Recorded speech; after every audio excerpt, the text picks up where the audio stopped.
Hello, everyone. Welcome to another episode of Sith Happens. I'm your man, Thor Gunnison, and today we have a very serious topic.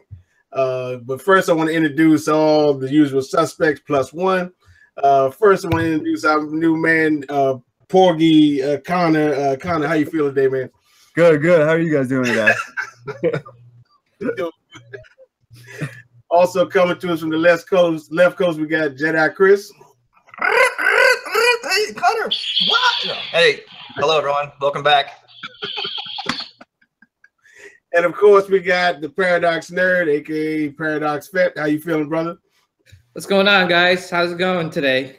Before we get started, Connor, we want to talk to him because he's with Heroes and Villains Gallery in New York, and tell us about what it is, what you guys sell there, and just tell us about it. Yeah, so it's called Heroes and Villains Gallery, and we're actually within another gallery called After Eating Gallery. We're based out of Beacon, New York. Basically, we specialize in sideshow collectibles, Prime 1 Studios, XM Studios, Hot Toys, custom 1/6 figures. I mean, if it comes to collectibles, we have it or we deal with it. I mean, we have in our shop, we have life-size Stormtroopers, life-size Darth Maul, life-size Han Solo and Carbonite. We have it all. We have it all and we sell it all. And we're also Heroes and Villains Gallery on Instagram as well. Yeah, so look them up on Instagram. If you're ever in Beacon, New York, look them up. They can meet all your dark side needs. Trust me. That's actually, I've been going to Connor for how long?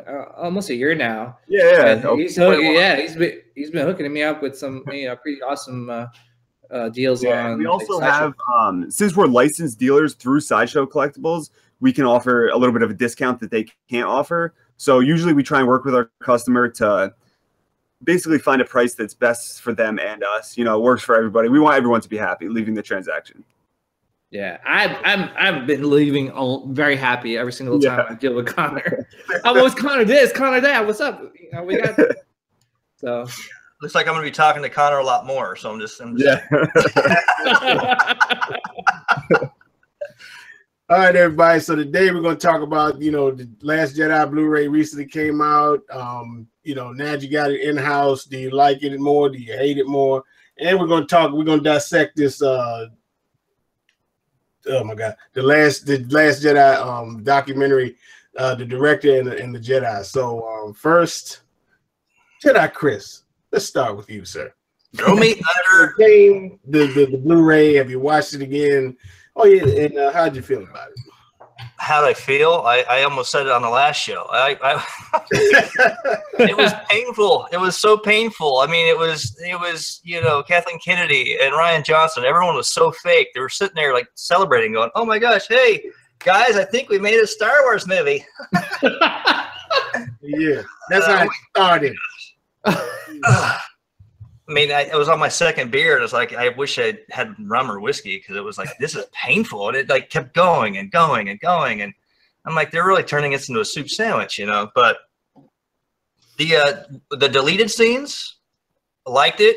I'm almost done with the Canto Bight book, and a lot of the characters, because it's a 4 mini-story novel, and a lot of the characters that are the main point of this book were actually in the deleted scenes. The crime boss, big fish guy that was getting a massage, the little wormy guy with the big eyeball, all in this book, So I'm like, why didn't they have those guys in there to give the book a little bit more of a credibility? But then I watched the director, was it the director and the Jedi, and I thought, okay, this just killed me, man. It was, I mean, no hot shower, no cold shower, nothing was going to work. I mean, that Jaws of Life couldn't get that crap out of my head. But I'm going to stop now and let you guys fill in before I, again, take over the mic. So anyway, Connor, what do you think? I told you guys previously, I didn't get a chance to watch the full deleted thing yet. I did see the deleted scene where Finn faces off against Phasma, and I loved it. I thought that was a great scene that they should have kept in the film because we barely got any Phasma in the film, and that showed when Finn says to her, you're the reason Starkiller Base failed because of you. And then the Stormtroopers almost want to turn on her. I thought that was such a powerful scene. I thought they really should have left that in the film. Also, Ryan Johnson, please don't give him his own trilogy, please. I want him to have nothing to do with Star Wars. He shouldn't even be allowed to watch a Star Wars film. Wow. Come to the dark side. I'm not a fan of Ryan Johnson. Kathleen Kennedy can go too. Uh-oh. Paradox. What do you guys think about it? So basically, what can I say? I gave The Last Jedi another chance. It was, I think, my third time watching it when I watched the Blu-ray. And I went in there telling myself, and I was watching with my kids, that, all right, well, I got to give it a chance. I'm a Star Wars fan. I got to give it a chance. And let me tell you, as soon as Rose opened her mouth, I freaking punched the porg in the face because I was so angry. I was like, what the? It was my kid's little porg. I freaking slapped it out of his hand while he was playing with it. And I was like, what the? So yeah, so I was like, all right, well, let me calm down. Let me just keep going. And then Canto Bite freaking came on. And I snapped my lightsaber in half, and I was like, "This is it. I can't freaking watch this. I can't watch it. I gave it a shot, and it's just, to me, it just didn't feel like a Star Wars movie. I went into watching it a third time, the Blu-ray, and I was like, all right, well, maybe I was wrong. Maybe I have to see the other person's point of view and why they like this movie, and I can't. I hate it even more, much more. I almost I started turning into a freaking Sith. My eyes was turning freaking yellow. I had freaking veins popping out of my face. I was just really, I was gone to the dark side. I don't think I'm coming back. But another thing is that I started watching the Director and the Jedi, and that one was full blown fucking dark side, and I was just like, I can't. It was heartbreaking to watch Ryan Johnson destroy my hero. And because it was confirming that he wanted to make a movie to please him and not the fans. Yeah. That much. When he was like, oh, I casted Rose because she reminds me of my friend in high school. What kind of freaking high school did you go to? You have I don't know. I'm not gonna get into that, but another thing was, when Mark Hamill was telling him, it's like, this is not Luke. I don't know what idea you have about Luke, but this is not Luke. This is not the character that he, if you see him this way, it's why.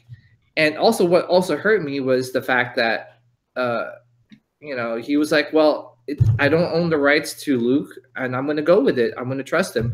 And if you like it, give him praise. If you hate the character, the way they're portraying Luke, then blame him.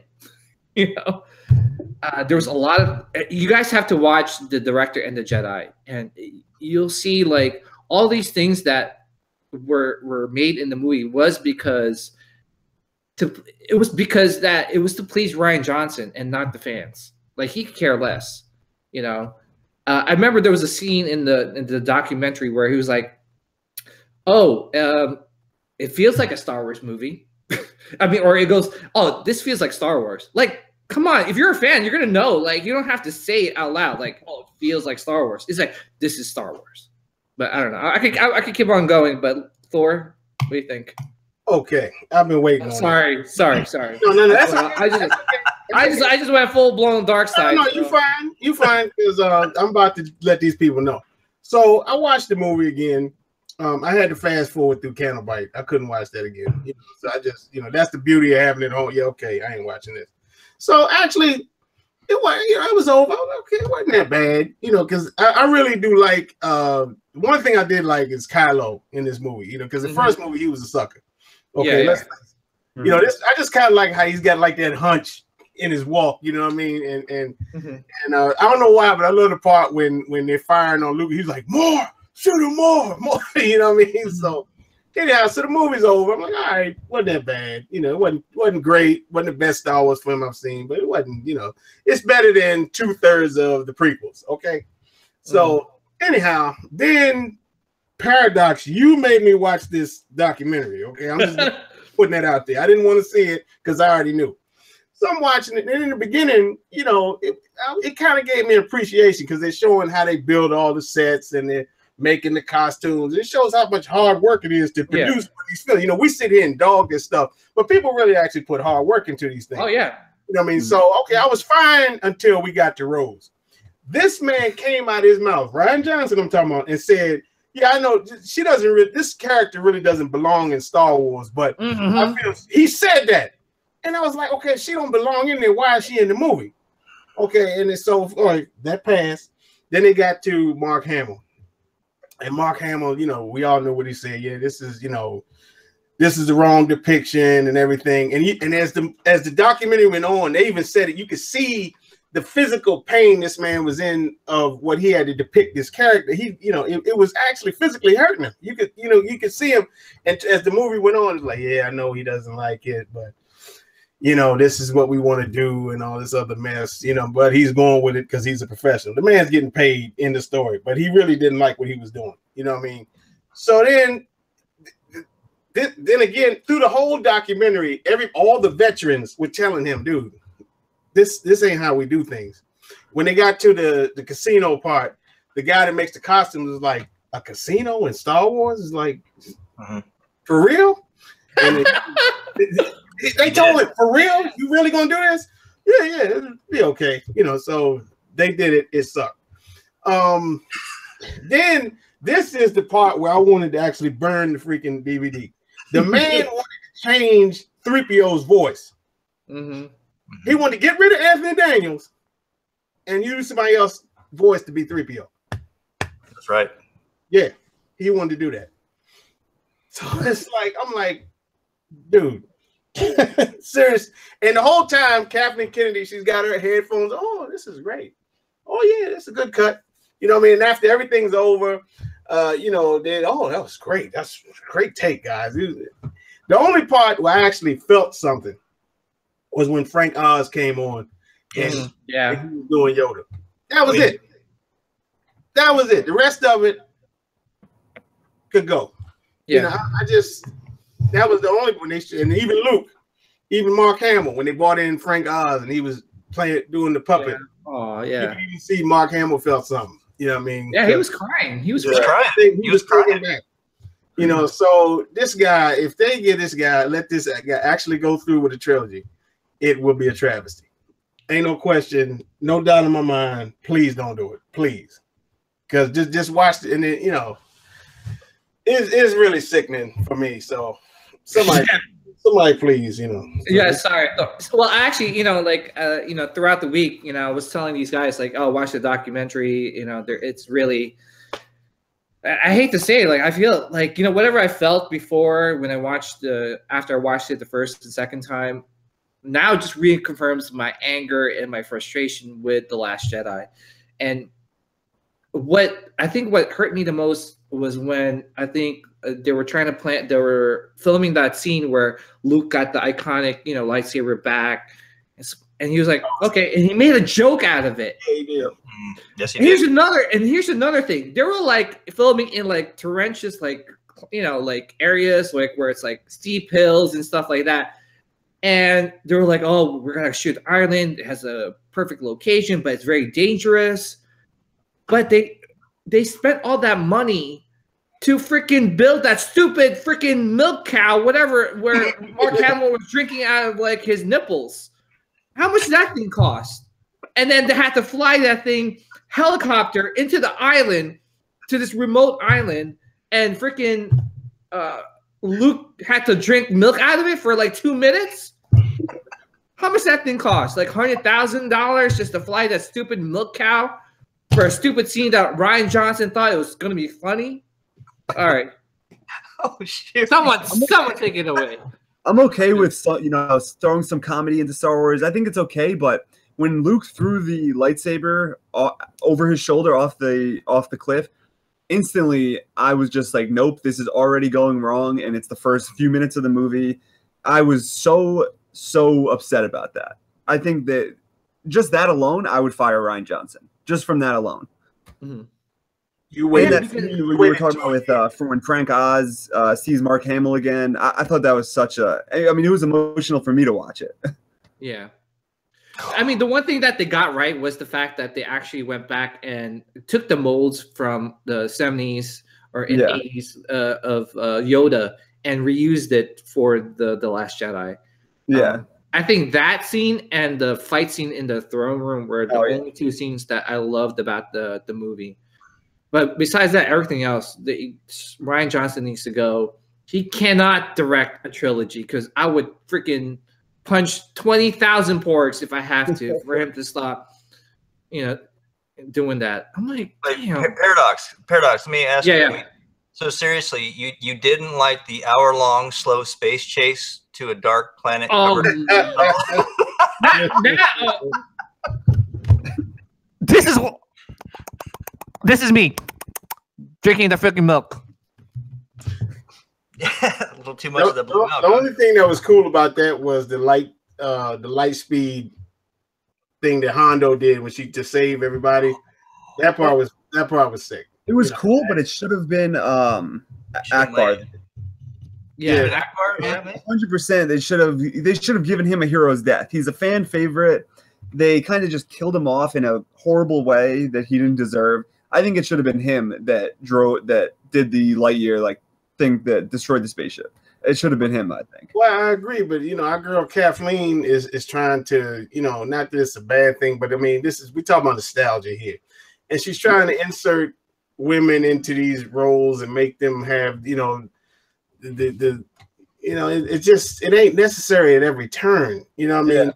It's when you got iconic characters, you got to use them. If you're going to get rid of them in a like you say in a hero's death or something like that. You know what I mean? So they really are just it's really far as the trilogy goes, it's a travesty. It really is.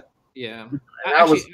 It made me sick because I was fine until I watched that documentary. I was like, okay, this ain't so bad. Then I watched the documentary and I was like, yeah. Well, what hurts is, like you said, Thor, seeing Mark Hamill, just kind of so sad. Yeah. With the whole situation, wow, this is not how Luke should be, You're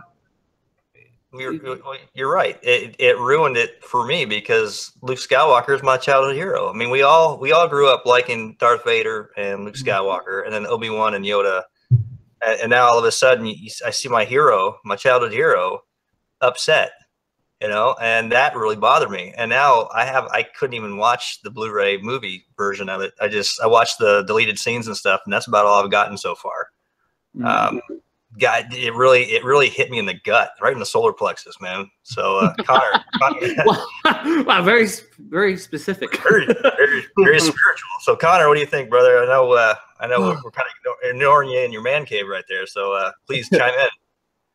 I mean, as a movie as a whole, when I first saw it in theaters, I walked out so disappointed, so upset, and I was like, all right, let me go see it again. I saw it again a few days later. The second time, I liked it much better, and I think that's because the first time I went in with all these expectations, as we all did, about Luke Skywalker, about what Star Wars is, and every expectation I had was broken by Rian Johnson. So I left super upset. The second time I saw it, I kind of just watched it for what it was. I didn't expect anything, so I enjoyed it more because I wasn't let down when I finished the movie. But also, I mean, of course, the battle in the throne scene was amazing. That was one of the best fight scenes, I think, in history with Kylo and Rey. And Yoda scene was amazing. I thought there was other good scenes too.